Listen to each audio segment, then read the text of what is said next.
Ini kilang bikin cawan air. Tengok. Ini sebelum bikin, ini kasih kemaskan kertas dulu. Kertas kasih bikin, masuk mesin.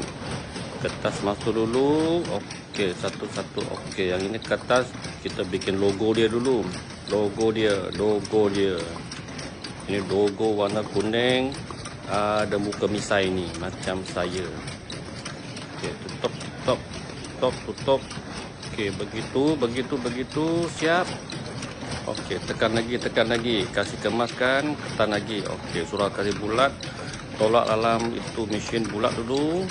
Tolak lagi, tolak satu-satu lagi. Okey, 1 2 3 4 5 6. Okey, siap, kasih tekan.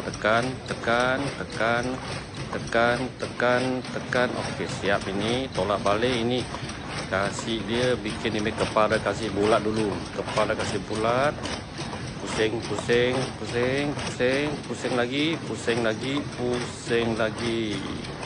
Tengok surah mau siap ini macam pusing lagi, ketuk. Ini bikin belakang ni. Okey, supaya dia supaya dia kemas tak bocor. Okey, siap ini macam tekan bawah dulu. Tutup bawah dia, cawan tutup bawah. Okey, siap. Ini surah kemas tu. Okey, lagi pun last production. Tekan begitu, pusing lagi, confirmkan memang kemas, turunkan ini. Kemas turunkan.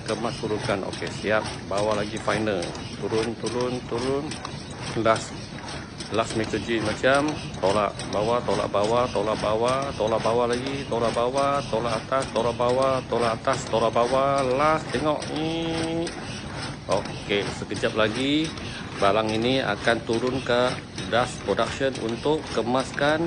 Kita mau keluar dari kilang ini macam sudah mau siap. Satu bungkus kita bikin dalam satu bungkus 30 kita bikin. 30 ke lebih kurang lah, 30 begitu. Tengok satu bahagian tu dia. 30. Masuk dalam beg plastik.